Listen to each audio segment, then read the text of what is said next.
Have you ever watched yourself lose control? Words you didn't mean, actions you couldn't stop, then felt that cold silence after the storm. That's how emotions outsmart us. They whisper urgency, disguise chaos as truth, and turn strength into weakness. But what if control isn't suppression, but understanding? Stay here. Let's learn how to outthink the storms within. As we step into the first chapter, imagine standing in front of a mirror that reflects not your face, but your reactions. You see yourself in every argument, every impulse, every silence that came too late. You recognize the moments when emotion spoke first and reason came crawling after.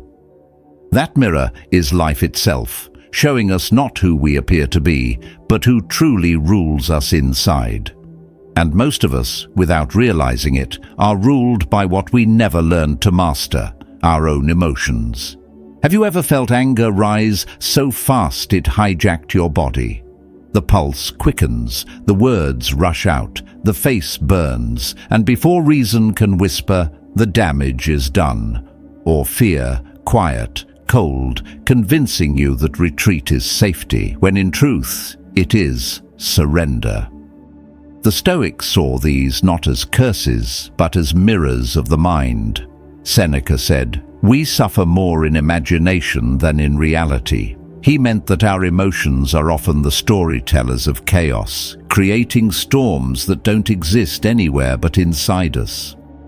When anger commands you, it tells you that justice demands retaliation. When fear speaks, it tells you that survival requires withdrawal. Both are liars wearing the mask of truth. They demand urgency. They tell you now or never. And in obeying them, we often destroy what patience could have healed. Marcus Aurelius warned, "The nearer a man comes to a calm mind, the closer he is to strength." The ancients understood something we keep forgetting, that emotion is not your enemy, but neither is it your guide. It's a messenger. And like all messengers, it must be questioned before believed. Let me tell you a story.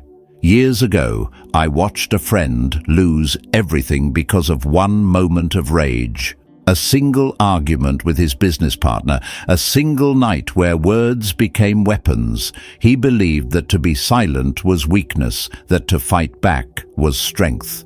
By morning, the friendship was gone, the deal was dead, and his reputation with it. Months later, he admitted, "I wasn't fighting him. I was fighting the part of me that couldn't stand feeling small." That's how emotions trick us. They make us defend illusions instead of truth. Stoicism offers a different weapon, not suppression, but awareness. The Stoic does not kill emotion, he learns to see it naked, stripped of disguise. When anger rises, he doesn't rush to obey it. He steps back, observes, names it. That simple pause, the breath between impulse and action, is where strength lives. It's what Epictetus meant when he said, "No man is free who is not master of himself." Freedom is not doing whatever you feel. It's feeling everything and still choosing what's right. In the battlefield of the mind, this pause is the shield. Think of a warrior in the middle of combat. The enemy charges, chaos surrounds him, yet his blade stays still until the perfect moment. That is emotional mastery. The untrained man reacts, the Stoic responds. And in that difference lies peace. But mastery doesn't begin in the grand battles of life. It begins in the small, quiet wars you fight every day. When someone cuts you off in traffic, when a message goes unanswered, when you're overlooked, misunderstood, dismissed. Those are not trivial moments, they are training grounds. Each reaction is a repetition. Each pause, a strengthening of will. The Stoics trained the mind like a muscle. They didn't wait for crisis to test their calm, they rehearsed it in daily life. Seneca wrote, "He who conquers himself is the mightiest warrior. Not the one who conquers cities, not the one who wins debates, but the one who defeats the storm within before it even begins. Imagine how much of your life could change if you stopped reacting to every emotion as if it were a command. The insult that once ruined your day becomes nothing more than sound. The fear that once froze you becomes a signal to prepare, not to flee. The sadness that once drowned you becomes a reminder to appreciate joy more deeply when it returns. Every emotion is energy. The question is, who decides where it goes, you or the emotion itself? A Stoic channels it into creation, into clarity, into control. Because when emotion rules, logic dies, and when logic rules without emotion, humanity fades. The art is balance, heart in service of reason, reason guided by heart. So the next time anger burns, don't rush to extinguish it. Hold it, examine it, and let it reveal what it's protecting. Maybe it's pride, maybe it's fear of being seen as weak. Once you name it, you strip it of its power. You turn the unseen into the known, and what is known can be mastered. Here's the quiet truth that most people never learn. Emotional control is not coldness, it's clarity. It's standing in the middle of chaos and seeing things as they are, not as your pain paints them. It's not about feeling less. It's about understanding more. At this stage, you start realizing that every time you win over an emotion, you're not becoming less human, you're becoming more free. Freedom is not the absence of emotion, it's the presence of self-control. Because if you can't command your own mind, someone else's words, moods, or silence will. So before we move forward, ask yourself this: who sits on the throne of your mind right now, you or the emotion that last knocked on your door? The answer determines not just how you react, but how you live. And as we move deeper into this journey, remember this first truth: the war is not with others. It begins and ends within. Moving into the second chapter, picture a storm building quietly inside you. It starts as a thought, small and harmless, then grows into a tide that floods your chest. Someone says the wrong word. Someone doesn't say anything at all, and suddenly you're no longer in control. The emotion is. That's how anger controls and fear blinds. One explodes, the other freezes. Both make you forget the strength of stillness. Now imagine standing at the edge of that storm. The wind howls. The temptation to react feels irresistible. You want to speak, to defend, to prove. But something inside whispers, wait. That whisper is your mind asking for command. Marcus Aurelius once wrote, "You have power over your mind, not outside events." But what he didn't say, because he didn't need to, is that most people never realize that power exists until they lose it. Anger is a seductive illusion. It makes you feel powerful when, in truth, it makes you dependent. Every outburst is a leash. It ties your peace to someone else's provocation. You stop being a person who acts and become a person who reacts. I've seen this destroy the calmest of men. One harsh word, one perceived insult, and suddenly the mask of control shatters. But the Stoics knew the louder your emotions speak, the weaker your mind becomes. Real power is quiet.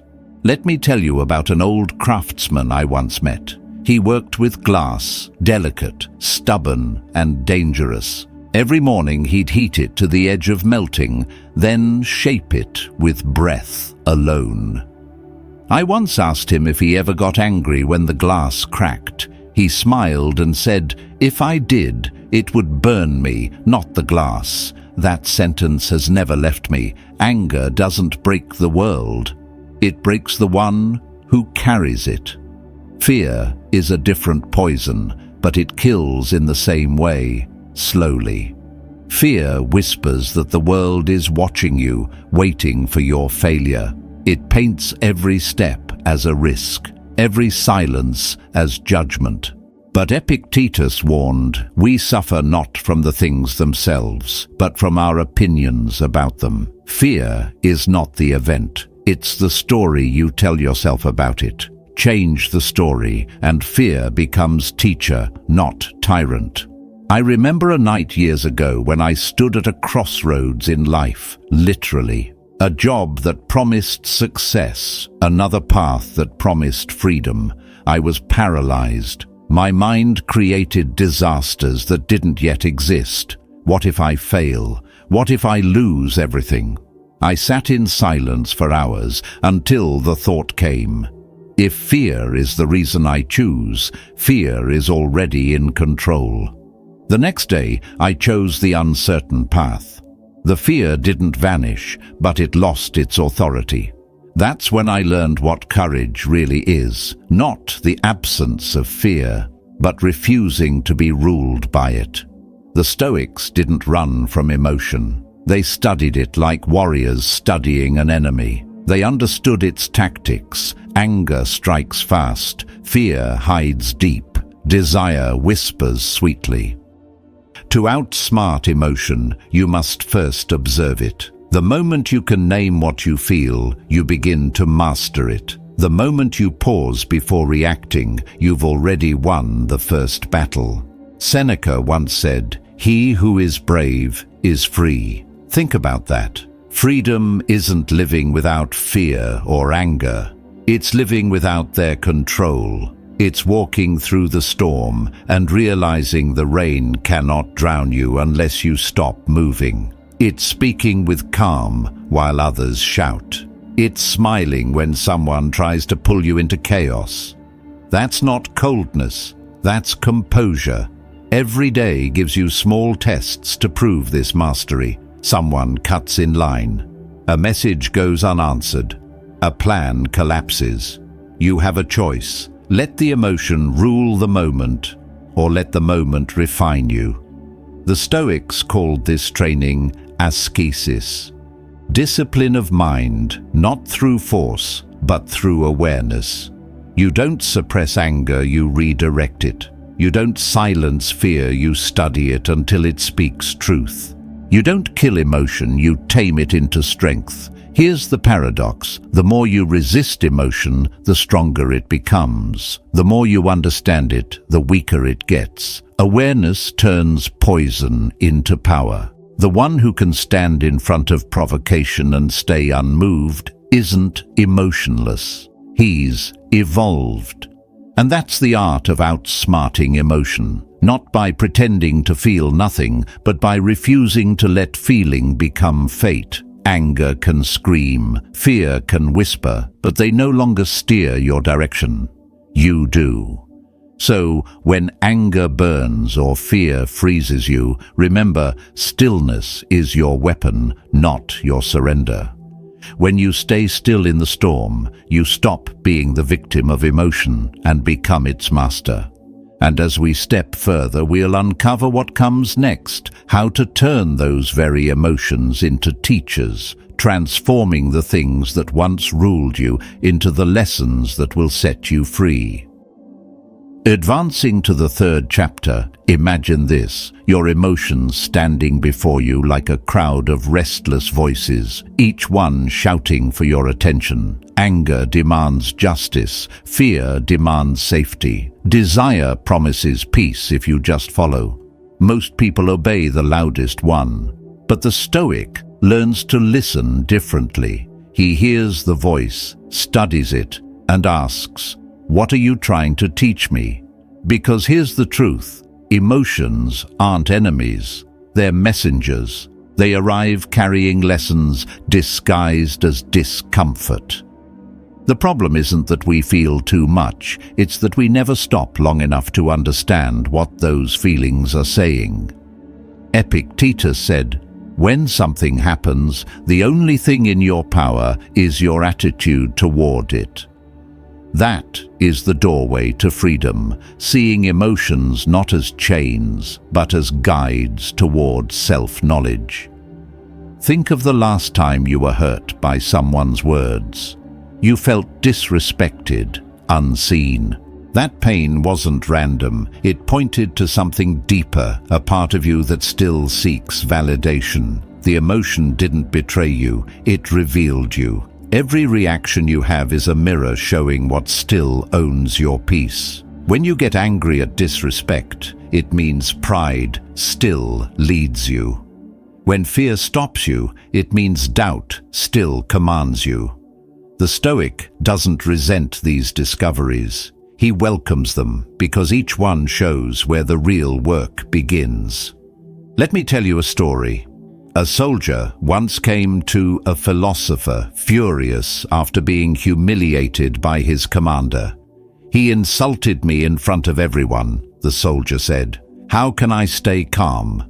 The philosopher replied, "If an echo mocks you in a cave, do you attack the walls?" The soldier said no. "Then why attack a man's words when they are nothing but noise?" That moment changed him. He realized that his anger wasn't about the insult, it was about his attachment to being seen as strong. The insult wasn't his enemy. His reaction was, every emotion hides a request. Anger asks for respect. Fear asks for certainty. Sadness asks for release. But as Marcus Aurelius reminded us, you have power over your mind, not outside events. That means no one else is responsible for giving you those things. You are. Once you see that, emotions lose their control. You stop chasing people to make you feel safe. You stop fighting others to feel significant. You stop begging the world to validate what only discipline can secure. Here's where transformation begins. When a Stoic feels jealousy, he doesn't drown in it. He studies it. He asks, what does this show about my desires? When he feels fear, he doesn't suppress it. He sits with it until it speaks the truth. He realizes fear isn't saying you can't. It's saying, prepare better.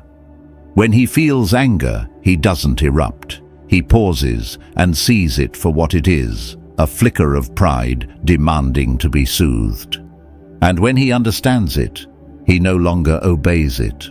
Seneca wrote, "No man is more unhappy than he who never faces adversity, for he is not permitted to prove himself." Emotions are that adversity within. They are tests of strength, not signs of weakness. The storm outside doesn't build character, the storm inside does. That's why the Stoics trained their hearts to welcome discomfort as a teacher. The moment you stop resenting emotion is the moment you begin mastering it. I once knew a man who had lost almost everything: his job, his reputation, his peace. But he told me something I'll never forget. The day I stopped asking why this happened to me and started asking what it was trying to teach me, I started to rise again. That's Stoic power. Not immunity from emotion, but intimacy with it. To stand before your own suffering, unflinching, and say, teach me what I still need to know. So remember this, your emotions are not proof of weakness, they are invitations to wisdom. Every surge of anger, every wave of fear, every sting of sadness, they're signals pointing to where you've yet to grow. Don't silence them, translate them. And as we move forward, we'll explore how this understanding becomes strength, how the pause between emotion and action becomes the space where clarity, courage, and mastery are born. At this stage, imagine standing in front of a door that separates reaction from reason. One side is chaos, the shouting, the impulse, the storm that consumes thought. The other side is calm, the quiet strength that doesn't need to prove, doesn't need to rush, doesn't need to win. Most people live on the first side of that door, but the Stoic learns to stand at the threshold, to pause, to breathe, to wait. That pause, though invisible to the world, is where power lives. Now imagine a single spark. It's nothing at first, almost harmless. But if left unchecked, it becomes fire. The same is true for emotion. The Stoics never said, "Do not feel." They said, "Do not let feeling decide." Seneca warned, "Anger, if not restrained, is more harmful to us than the injury that provokes it." That's the wisdom of delay. It's not suppression, it's strategy. You don't kill the spark, you contain it, understand it, and use its light to see clearly before acting. There was once a story about a philosopher who was mocked in public by a stranger. The crowd waited for his reaction. Instead, he smiled and said, "You see only my cloak, not my character." Then he walked away. His silence wasn't weakness, it was precision. The man didn't refuse to feel insulted, he simply refused to let the insult dictate his behavior. That's what the Stoics called proairesis, the freedom of inner choice. The moment between provocation and response, where you decide who you are going to be. This is the battlefield where emotion tries to outsmart you. Anger screams, "Do something." Fear whispers, "Run away." Pride says, "Show them." But the Stoic listens for a different voice, the calm one that asks, "Is this within my control?" That question is the sword that cuts through confusion. Marcus Aurelius said, "You have power over your mind, not outside events. Realize this, and you will find strength." That line isn't just a reminder, it's a map. It points back to the only territory you truly own yourself. Crisis doesn't create character, it exposes it. How you pause reveals who you are. The first feels powerful in the moment, but becomes a slave to consequence. The second appears still, but he sees more. The one who delays doesn't avoid reality, he commands it. That's the difference between impulse and intellect, between chaos and composure, between living as a passenger and living as a pilot. I once knew a woman who led a large company. She told me the greatest lesson she ever learned came during a public meeting. A colleague insulted her in front of everyone, questioning her leadership. The room froze, waiting for her reply. She said nothing. Instead, she took a sip of water, looked at him, and calmly continued with her agenda. After the meeting, people praised her restraint, but she told me something deeper. It wasn't restraint, she said. It was choice.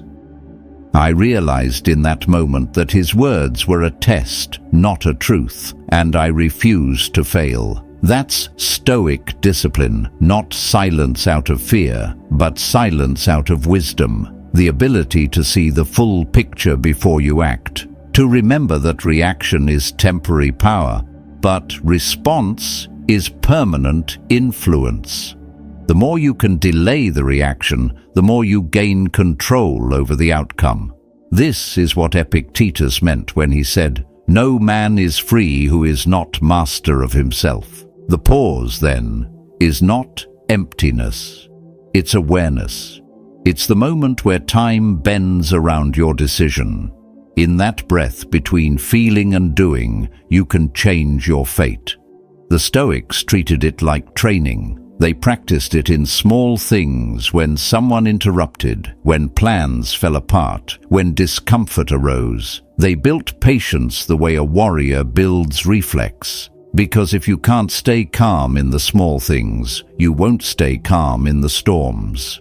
Here's something most people misunderstand. Calmness doesn't make you passive, it makes you precise. It's the composure of the archer, waiting for the wind to still before he releases the arrow. The emotion is still there. It's in his chest, his breath, his pulse. But his action is governed by aim, not impulse. When you pause, you're not wasting time, you're mastering it. You're converting reaction into reflection, and reflection into command.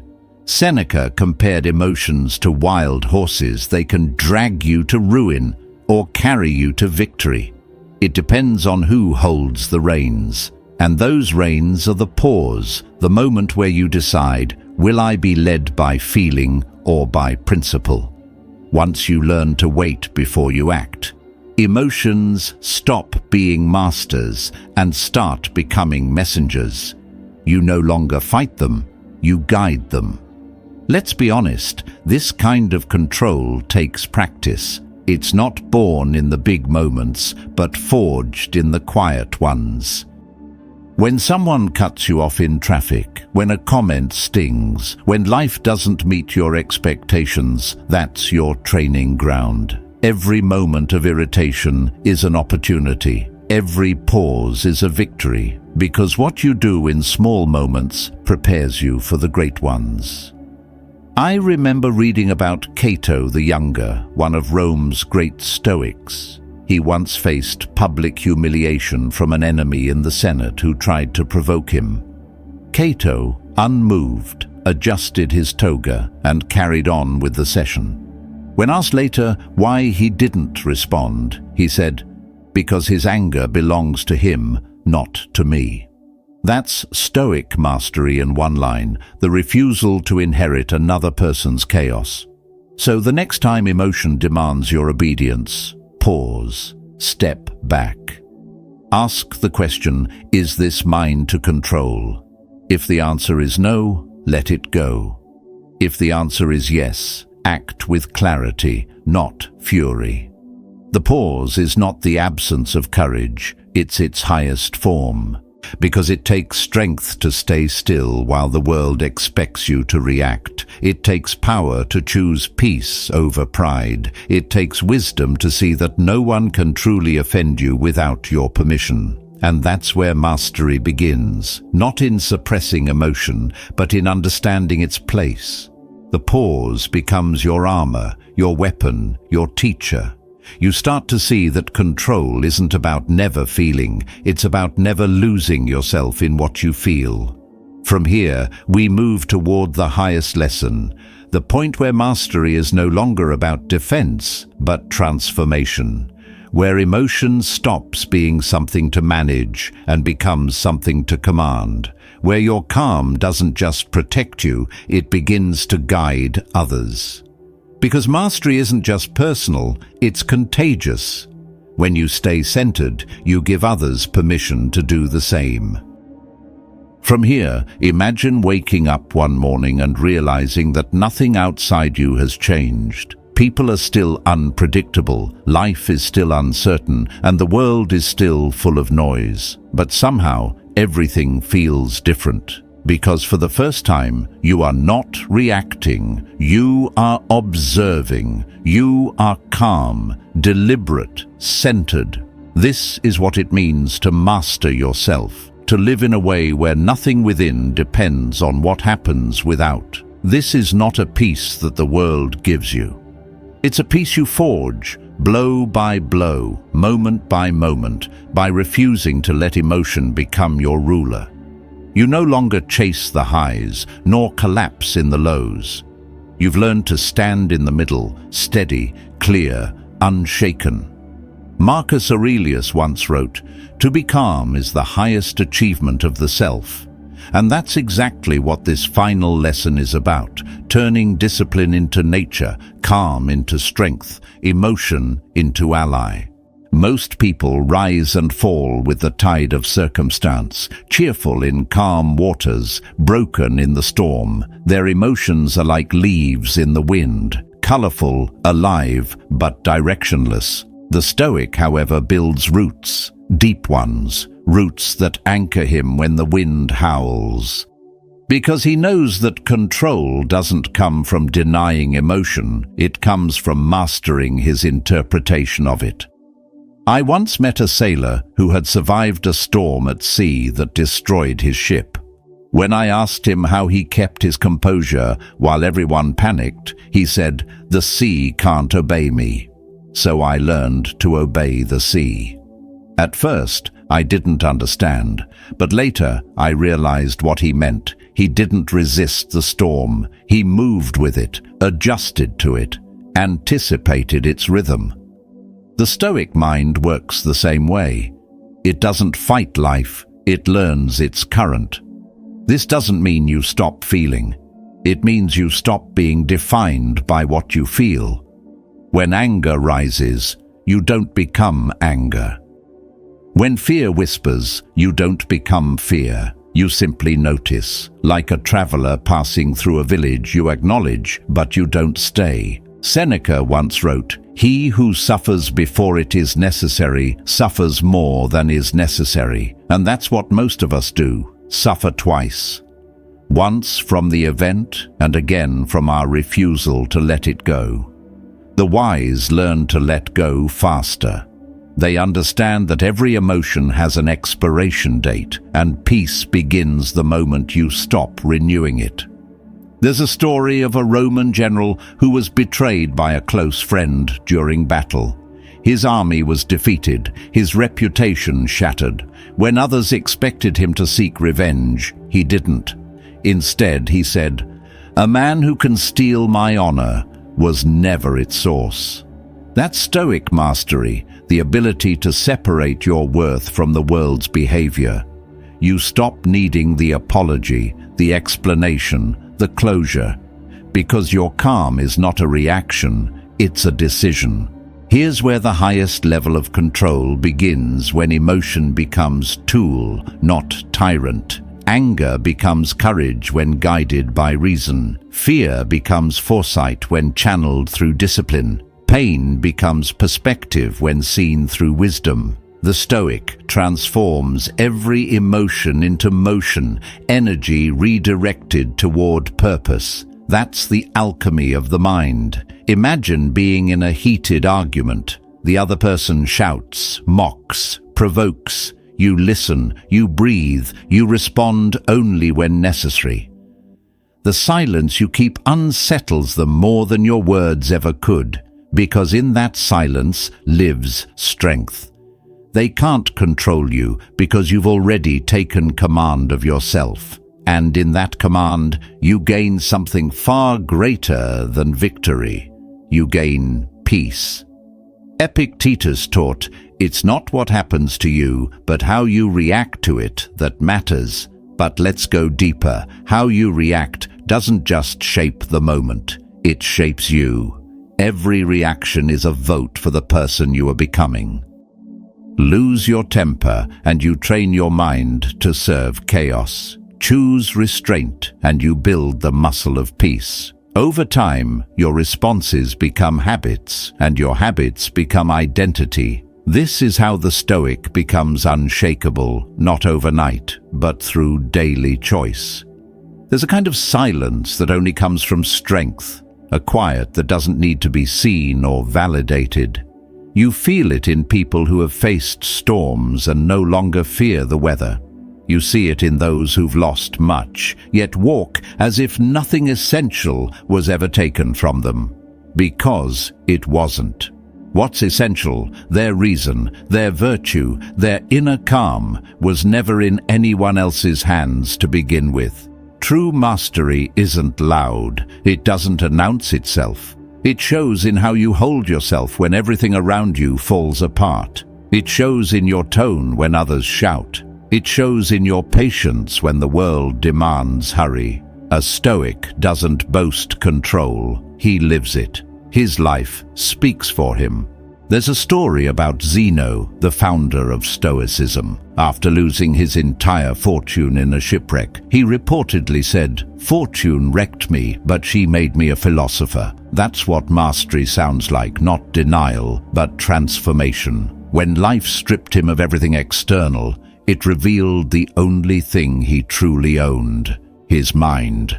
And once you own your mind, the world loses its leverage. So ask yourself, what controls you? The insult you can't forget, the fear of being misunderstood, the habit of needing to be right. Each of these is a chain disguised as identity. Break them. Replace reaction with reflection. noise with awareness, pride with peace. Because when you master emotion, you master freedom. Marcus Aurelius said, "The happiness of your life depends upon the quality of your thoughts." But I'd add this, the strength of your life depends on the discipline of your emotions. Thoughts may shape your worldview, but emotions shape your world. If you let them rule, your life will always feel like someone else's hands are on the wheel. But if you learn to command them, your path becomes clear, steady, and entirely your own. Mastery is not about perfection, it's about presence. It's not about silencing what you feel, but understanding what it means. It's about realizing that peace isn't given, it's practiced. Every pause, every breath, every act of restraint is a step toward inner sovereignty. And so, as this journey closes, remember this control isn't about winning the war against your emotions. It's about ending the war altogether. It's the art of standing in the storm and knowing you are the sky, that no wave, no thunder, no chaos can ever shake what you've built within.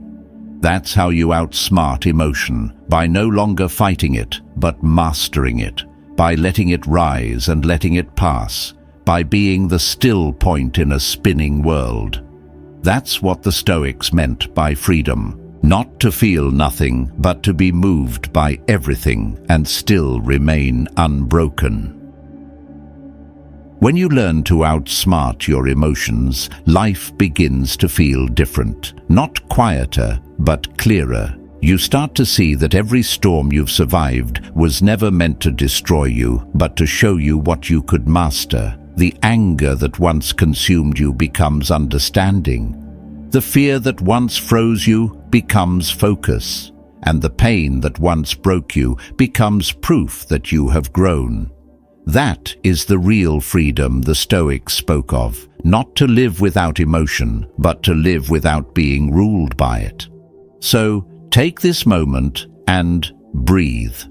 Think about the last time your emotions tried to take control. Did anger speak for you?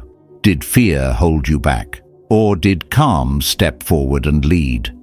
The answer doesn't define your worth. It simply reveals where your next lesson waits. Awareness is victory. The more you see, the less you are trapped by what you feel. The more you pause, the stronger your choices become.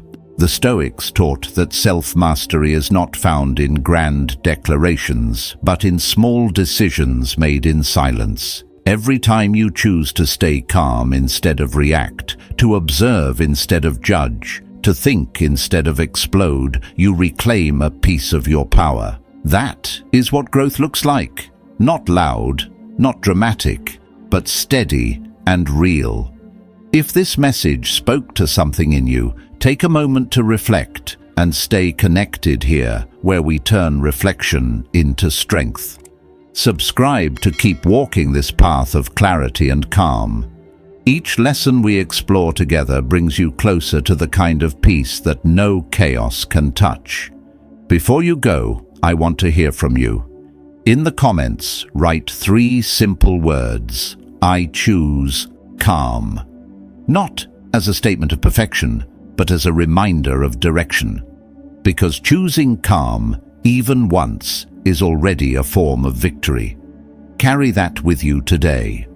When emotion rises, remember what you've learned here. You are not the storm. You are the one who sees it, studies it, and walks through it untouched. Your power is not in how loudly you fight, but in how quietly you stand. Stay steady, stay aware, and I'll see you in the next reflection, where we continue learning how to master the mind before the mind masters us.